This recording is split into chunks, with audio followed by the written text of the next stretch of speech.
LSDയുടെ first മോഡ്യൂളിലെ തിയറിയാണ് നമ്മളിപ്പോൾ ഇവിടെ പറയാൻ പോകുന്നത്.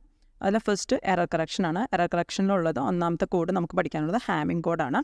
ഹാമിംഗ് കോഡ് എന്ന് പറഞ്ഞിട്ടുണ്ടെങ്കിൽ നമ്മൾ കോഡ് എഴുതി കഴിയുമ്പോൾ 2 കൺസിക്യൂട്ടീവ് കോഡുകൾ തമ്മിൽ 3 ബിറ്റിൻ്റെ ഡിഫറൻസ് എങ്കിലും മിനിമം വരണം എന്നാണ്. അപ്പോൾ നിങ്ങൾ ആ പിക്ചറിൽ നോക്കിയാൽ നിങ്ങൾക്ക് കാണാൻ പറ്റും. ഫസ്റ്റ് കോഡ് നമ്മൾ 10001111 എന്നും സെക്കൻഡ് കോഡ് എഴുതിയിരിക്കുന്നതായിട്ട് ആ 2 കോഡുകൾ തമ്മിൽ 3 പൊസിഷൻസ് മാർക്ക് ചെയ്തിട്ടുണ്ട്. അതാണ് ഡി മിനിമം എന്ന് പറയുന്നത്. എന്താണ് ഡി മിനിമത്തിൻ്റെ പ്രത്യേകത എന്ന് വെച്ചാൽ ആ ഡി മിനിമം ആണ് നമുക്ക് എത്ര എറർ കറക്റ്റ് ചെയ്യാൻ പറ്റും അല്ലെങ്കിൽ ഡിറ്റക്റ്റ് ചെയ്യാൻ പറ്റും എന്ന് തീരുമാനിക്കുന്നത്. അപ്പോൾ എറർ എത്ര ഡിറ്റക്റ്റ് ചെയ്യാൻ പറ്റും എന്നുള്ളതിൻ്റെ ഇക്വേഷൻ അവിടെ കാണിച്ചിട്ടുണ്ട്.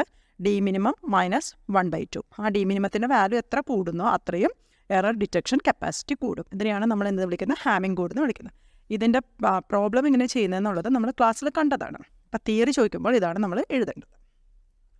ഇനി സെക്കൻഡ് തിയറി നമുക്ക് വരുന്നത് ക്യാരക്ടർ റെപ്രസെൻറ്റേഷൻ ക്യാരക്ടർ കോഡ്സ് ആണ്. അത് 2 എണ്ണമാണ് ഉള്ളത്. ഒന്ന് ആസ്കി കോഡും എപ്സിഡിക് കോഡും. ആസ്കി എന്ന് പറഞ്ഞാൽ American standard code for information interchange എന്നാണ്.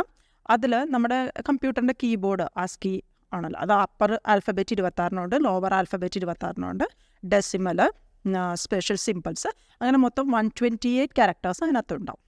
അത് എപ്സിഡിക്കിലേക്ക് പോകുമ്പോഴത്തേക്കും അതിൻ്റെ ക്യാരക്ടേഴ്സിൻ്റെ എണ്ണം കൂടുക 139 ആവും.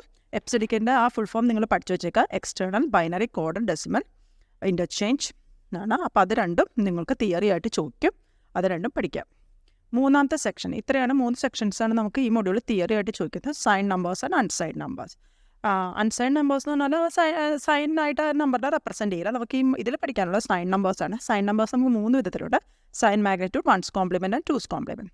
സൈൻ മാഗ്നിറ്റ്യൂഡ് എന്ന് പറഞ്ഞാൽ നമ്മൾ ആ നോട്ടിലൊരു എക്സാമ്പിൾ കാണിച്ചിട്ടുണ്ട്. നോക്കിയും 39 ആണ് നമ്മുടെ നമ്പർ. അതിനെ ബൈനറി ആക്കിയിട്ടുണ്ട്. അത് ബൈനറി ആക്കാനുള്ളത് നമ്മൾ ക്ലാസ്സിൽ പഠിച്ചാണ് നിങ്ങൾക്കറിയാം.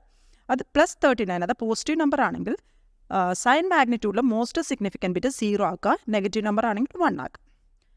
നമ്മൾ ഇനി 1's കോംപ്ലിമെൻറ്റിലേക്ക് പോയാൽ പോസിറ്റീവ് നമ്പർ സൈൻ മാഗ്നിറ്റ്യൂഡിൽ യൂസ് ചെയ്ത സെയിം തന്നെയാണ്. പക്ഷേ അതിൻ്റെ 1's കോംപ്ലിമെൻ്റ് ആയിരിക്കും അതിൻ്റെ നെഗറ്റീവ് നമ്പർ. 1's കോംപ്ലിമെൻറ്റ് എടുക്കുന്നത് എങ്ങനെയാണെന്ന് നിങ്ങൾക്ക് അറിയാമല്ലോ. 0 ഉള്ളത് 1 ആക്കുക, 1 ഉള്ളത് 0 ആക്കുക. നമ്മൾ 2's കോംപ്ലിമെൻറ്റ് സിസ്റ്റത്തിലേക്ക് പോവുകയാണെങ്കിൽ പോസിറ്റീവ് നമ്പർ ഇപ്പോഴും സെയിം തന്നെയാണ്. നെഗറ്റീവ് നമ്പർ അതിൻ്റെ 2's കോംപ്ലിമെൻ്റ് ആയിരിക്കും. 2's കോംപ്ലിമെൻ്റ് എങ്ങനെ കാണാൻ? നേരത്തെ കണ്ട 1's കോംപ്ലിമെൻറ്റിനോടുകൂടെ നിങ്ങൾ 1 ആഡ് ചെയ്യാം. അപ്പോൾ ഇതിൽ നിന്ന് നമുക്കൊരു കാര്യം മനസ്സിലായി. പോസിറ്റീവ് നമ്പർ എല്ലാ നമ്പർ സിസ്റ്റത്തിലും സെയിം ആണ്.